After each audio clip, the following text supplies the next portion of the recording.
William mendengar ucapan Iris yang keji, raut wajahnya berubah muram. Dia pun memelototi Iris. Ibuku tidak akan pergi dari ranjang ini. Jangan harap. William dipenuhi amarah. Iris tertegun. Dia tidak menyangka kalau pengecut ini memiliki keberanian untuk membantahnya. Iris mencibir dan berkata, William, aku bukannya sengaja ingin menyinggungmu. Meskipun aku tidak ada di sini, pihak rumah sakit akan tetap mengusirmu. Apa kamu mampu membayar biaya pengobatannya? Pria miskin sepertimu bahkan tidak punya uang sebesar 230 ribu rupiah. Benar, kan? William mengepalkan tangannya karena merasa malu. Iris, putraku pernah menjadi menantumu. Kamu seharusnya tidak memusuhi kami seperti ini. Kamu sangat kejam memperlakukan kami seperti ini. Kata Aubrey dengan suara lemah. Dia masih berbaring di ranjang. Saat melihat anaknya ditindas, Aubrey mengerutkan kening. Kamu seharusnya memanggilku Nyonya Dudley. Aku tidak pernah menganggapnya sebagai menantuku. Bagaimana bisa aku membiarkan seorang pecundang menjadi menantuku? Kata Iris dengan jijik. Sekarang ini, menantuku adalah Stephen McGraw, calon penerus grup McGraw. Putramu bahkan tidak pantas menjadi pelayannya. Menurut Iris, memiliki menantu seperti William adalah aib bagi keluarga Dudley. Kamu! Aubrey sangat marah dan wajahnya yang kuyu makin memucat. Dia mulai terbatuk-batuk hebat. Ibu! William tampak cemas. Dia membelai punggung Aubrey dan Aubrey pun berangsur-angsur menjadi tenang. Enyahlah! Kalian semua! Mata William memerah saat dia menuding Miranda dan yang lainnya. Kamu pikir kamu siapa? Beraninya kamu menyuruh kami pergi. Kenapa kamu tidak mengatakan itu kepada dokter yang meminta kalian untuk membayar biaya pengobatan? Kamu menyebut dirimu sendiri sebagai anak yang berbakti. Lalu, kenapa kamu tidak membayar biaya pengobatannya? Miranda menyilangkan tangannya dan mencibir. Dia berbalik menghadap perawat dan bertanya. Suster, berapa yang harus dia bayar? Untuk kondisi ibunya, setidaknya sekitar 45 juta rupiah. Suara perawat itu terdengar dingin. Kemudian perawat itu lanjut berkata, jika kamu tidak membayarnya sekarang, jangan protes kalau aku memanggil petugas keamanan ke sini. Apa kamu dengar itu, William?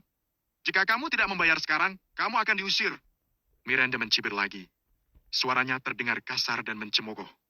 William mengepalkan tangannya dengan lebih kencang. Sekarang ini, dia tidak punya uang sebanyak 45 juta rupiah. Dia sudah kehabisan uang. 45 juta rupiah adalah jumlah yang sangat besar baginya. William terdiam. Senyum di wajah Miranda makin melebar. Miranda mengeluarkan beberapa uang kertas dari dompetnya dan melemparkannya ke kaki William. Dia berkata dengan wajah sombong. Ambil uang itu. Bawa ibumu bersamamu. Kalian berdua bisa tinggal di hotel selama beberapa hari. Keluar! Jangan menghalangi kami. William tak kuasa menahan amarah dan dendam di hatinya. Dia pun menggertakkan giginya. Ketika Aubrey melihat ini, wajahnya bertambah pucat. Dia merasa sangat menyesal karena tidak bisa membantu putranya dan hanya menjadi beban bagi William. Aubrey menghela napas dan menggeleng, matanya terlihat sayu. Nak, ayo kita pergi. William sangat murka. Dia menggeser ranjang ibunya dengan wajah sedih.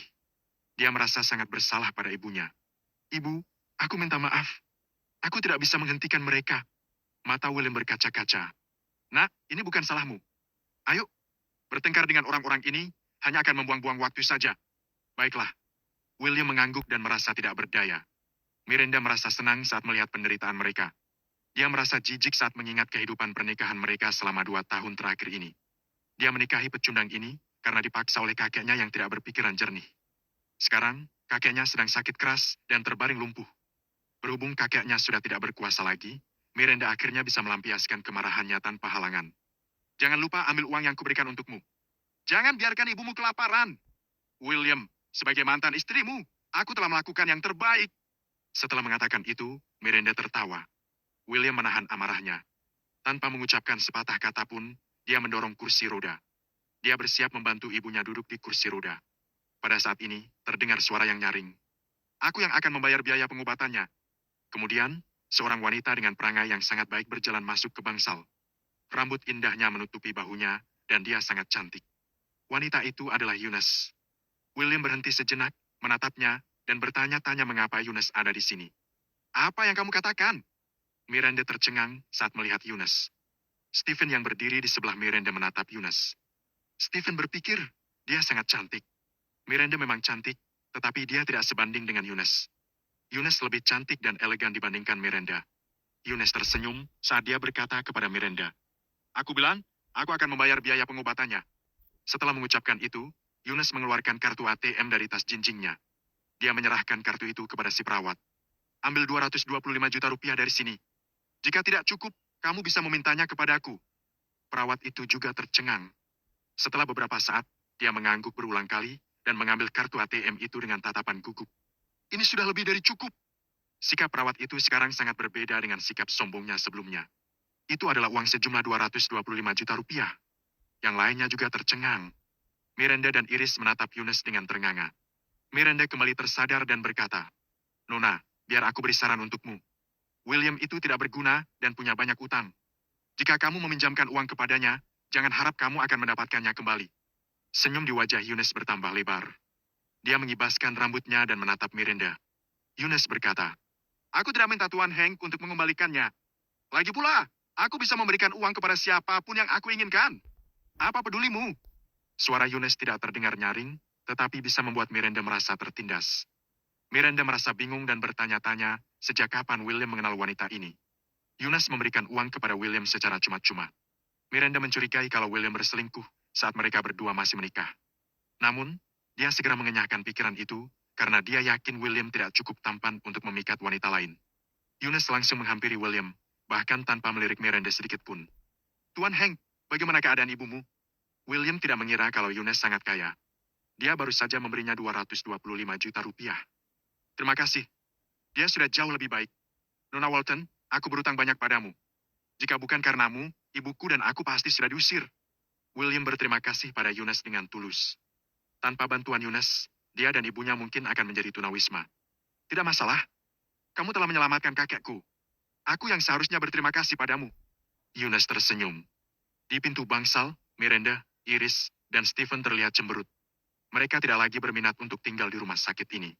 Mereka pun pergi meninggalkan bangsal dengan kecewa. Saat keluar dari bangsal, Miranda tampak tidak senang. Siapa sebenarnya wanita itu? Kenapa dia membantu William? Miranda menatap Stephen dengan tajam. Miranda, apa kamu tidak dengar ucapan wanita itu barusan? William sepertinya telah menyelamatkan kakeknya. Dia pasti telah melakukan sesuatu yang sepele, tetapi membutuhkan keberanian. Itu sebabnya dia memberikan uang kepada William. Namun, ini pasti hanya akan terjadi satu kali saja. Wanita itu tidak bisa terus-terusan membantu William. Stephen memeluk Miranda dan menghiburnya. Sialan! Bajingan itu telah menyanyiakan masa mudaku selama 2 tahun. Aku tidak akan melepaskannya begitu saja. Mata Miranda pun memancarkan kebencian yang mendalam. Bab 5 dasar orang-orang bodoh. Miranda, aku punya banyak cara untuk menangani pecundang itu. Wajah Stephen menampakkan ekspresi menghina. Ya, sayang, kamu memang yang terbaik. Miranda memeluk Stephen dan mencium pipinya. Iris berdiri di sebelah mereka. Tiba-tiba, dia berkata, Stephen, turunlah ke lantai bawah dan parkirkan mobilnya. Aku akan mengajak Miranda menemui kakeknya. Baiklah, Nyonya Dudley. Stephen mengangguk dan meninggalkan gedung rumah sakit. Iris mengajak Miranda ke bangsal lain. Di dalam bangsal itu, ada seorang pria tua yang kurus dan rambutnya beruban. Pria tua itu adalah Brent Dudley, kakek Miranda yang juga merupakan kepala keluarga Dudley saat ini. Sebulan yang lalu, Brent jatuh sakit dan dirawat di rumah sakit. Ketika Brent melihat Iris dan Miranda, wajahnya berubah muram. Kukira kamu dan putrimu tidak akan punya waktu untuk menjengukku. Sejak Brent jatuh sakit, Iris dan suaminya terus memikirkan bisnis keluarga Dudley. Sekarang, mereka sedang menunggu kematian Brent. Ketika saat itu tiba, mereka akan mewarisi harta keluarga Dudley. Brent, bagaimana kamu bisa mengatakan itu? Kamu sakit parah. Jadi, kamu memerlukan seseorang untuk mengurus bisnismu. Iris tersenyum saat berjalan mendekatinya. Dia jelas-jelas sedang bersikap munafik. Brent mendengkus. Jangan coba-coba memikirkannya. Aku masih bernapas. Ucap Brent dengan marah. Brent, lagi-lagi kamu bicara omong kosong. Larsen adalah putra semata wayangmu. Siapa lagi yang bisa menjadi penerusmu? Iris tidak marah pada Brent. Sebaliknya, dia duduk di sebelah tempat tidur sambil mengupas sebuah apel dengan perlahan-lahan. Saat aku mati, aku akan memberikan semua propertiku kepada William. Aku tidak akan meninggalkan uang sepeser pun untuk kalian. Brent tahu siapa yang benar-benar tulus dan baik padanya. Sejak Brent jatuh sakit, pasangan itu telah menunjukkan watak asli mereka. Mereka hanya menginginkan properti keluarga Dudley tanpa memedulikan Brent sedikit pun. Keke, aku dan pecundang itu sudah bercerai. Dia sudah bukan bagian dari keluarga kita. Dia tidak bisa mewarisi harta keluarga Dudley. Miranda berbicara kepada Brent dengan nada yang dingin. Apa? Brent ternganga saat dia mendengar berita itu. Pembuluh darah di dahinya menonjol. Matanya memelotot seraya dia bertanya dengan marah. Apa katamu? Kamu bilang kamu sudah bercerai dengan William? Benar. Itu sebabnya kami datang menemuimu. Pecundang itu sekarang sudah bukan menantu cucumu lagi. Jawab Iris. Kamu. Saking marahnya, Brent hampir bangkit dan duduk di tempat tidur. Dia memegangi dadanya dengan satu tangan, lalu menuding Iris dan Miranda dengan tangan yang lainnya. Dasar orang-orang bodoh. Kalian seharusnya menanyakan pendapatku terlebih dahulu. Teriak Brent. Brent, aku sama sekali tidak mengerti maksudmu. Apa bagusnya pecundang itu? Kamu sudah melakukan kesalahan karena membiarkan Miranda menikah dengannya. Kalau tidak, pecundang itu tidak akan bisa menjadi bagian dari keluarga ini. Iris sudah lama ingin menyalahkan Brent atas pernikahan itu. Dia baru bisa mengutarakan kekesalannya sekarang. Miranda juga tampak jengkel.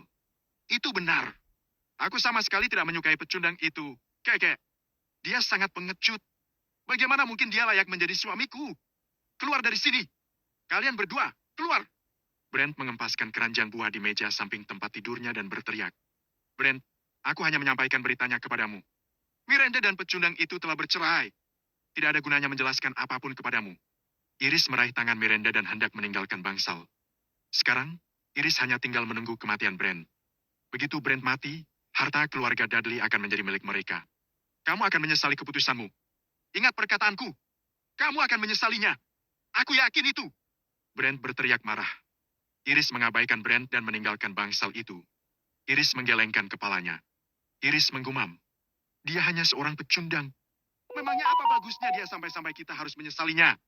Penyakit pria tua itu sangat parah hingga dia tidak bisa berpikir jernih. Di bangsal, Brent berusaha mengatur napasnya. Kemarahannya sudah memuncak. Maafkan aku, Jenderal Hank, ucapnya dengan sedih.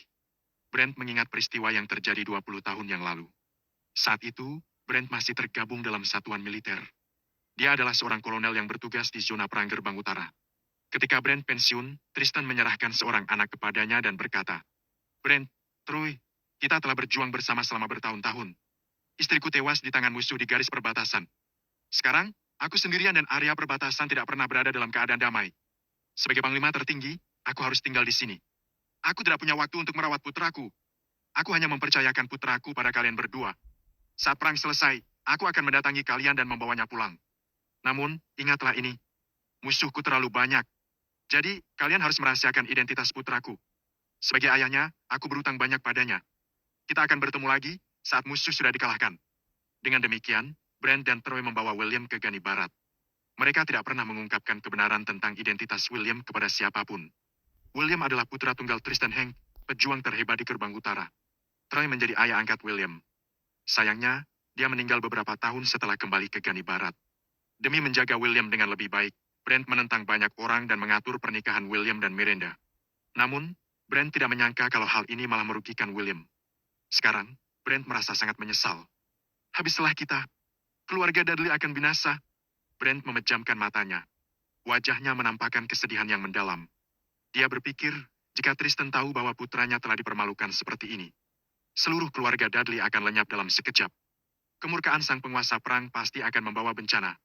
Keluarga Dudley tidak akan sanggup melawannya. Terima kasih banyak, Nona Walton. Jangan khawatir.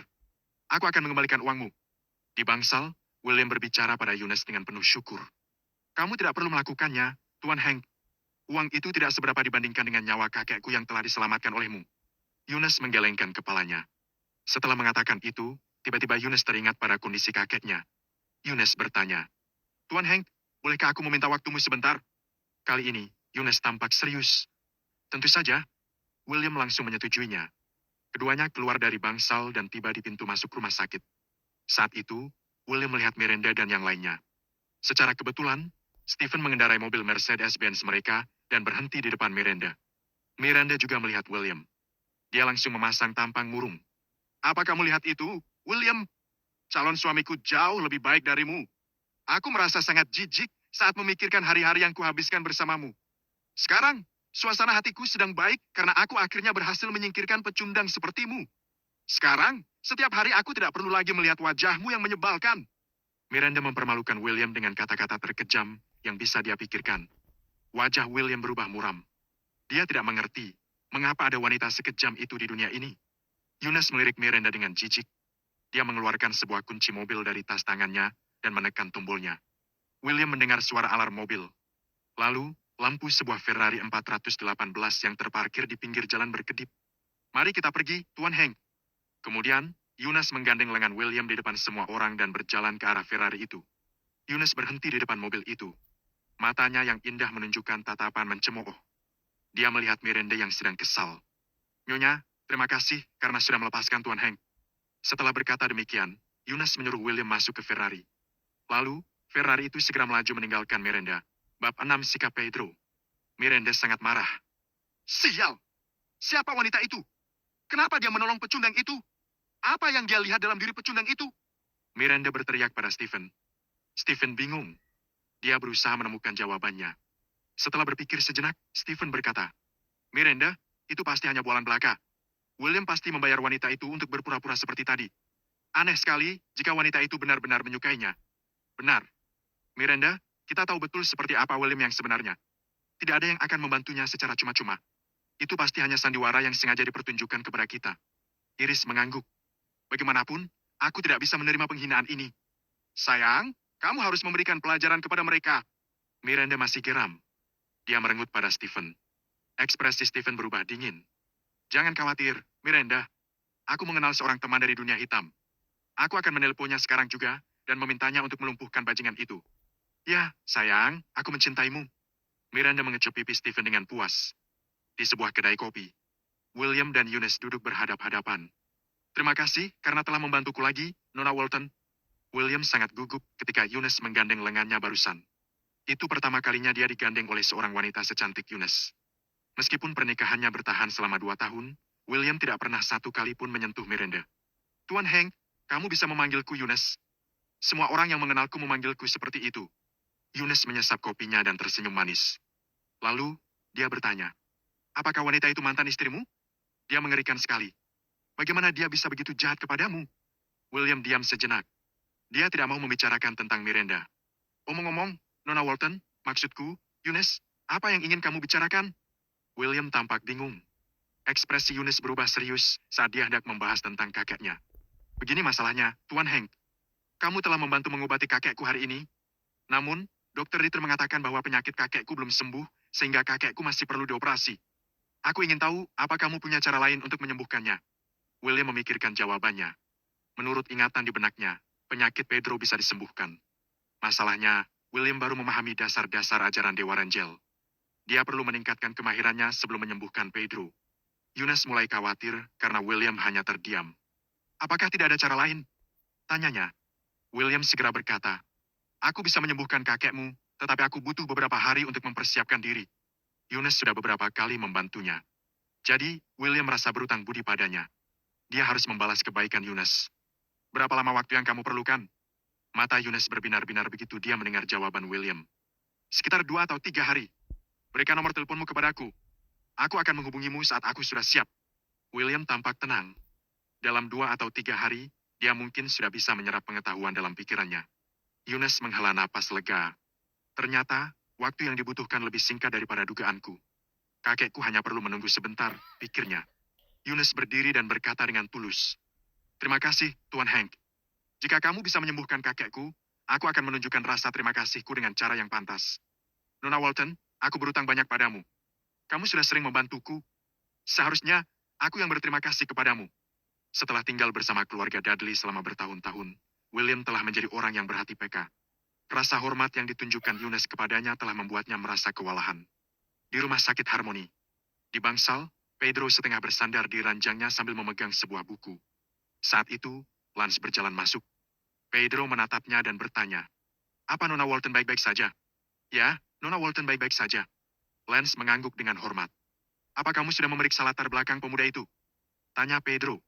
"Ya, William berasal dari keluarga biasa dan ibunya harus dirawat di rumah sakit karena sedang sakit parah. Omong-omong, dia menikahi putri keluarga Dudley dan tinggal bersama mereka. Namun, keluarga Dudley tidak menyukainya dan mengusirnya dari rumah mereka." Lance menyimpulkan informasi yang dia temukan tentang William.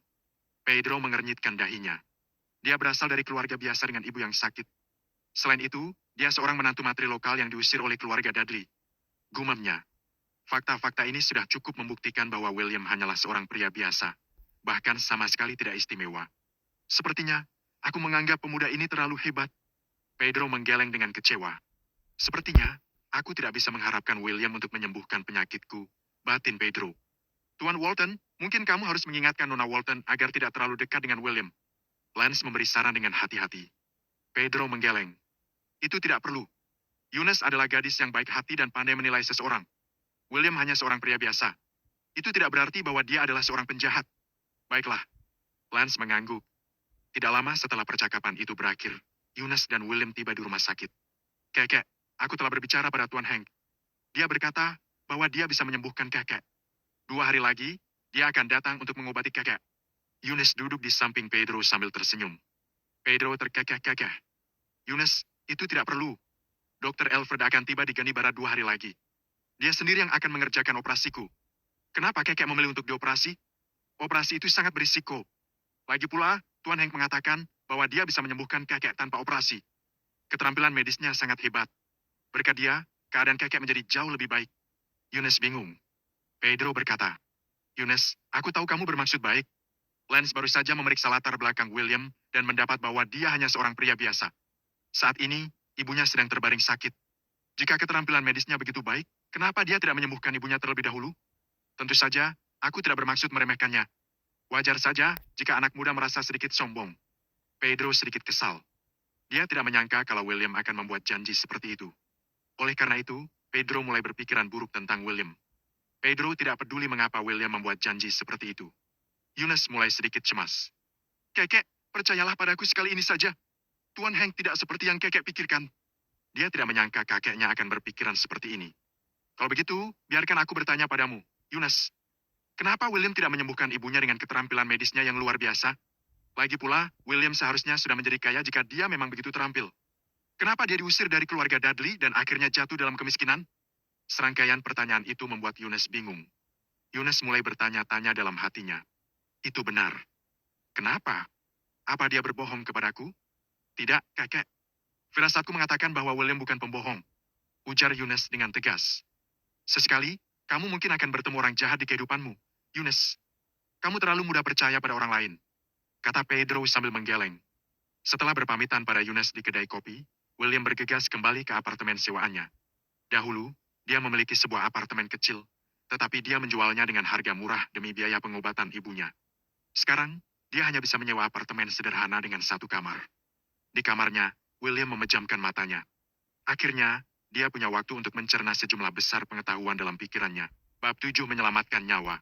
Dalam 2 tahun terakhir,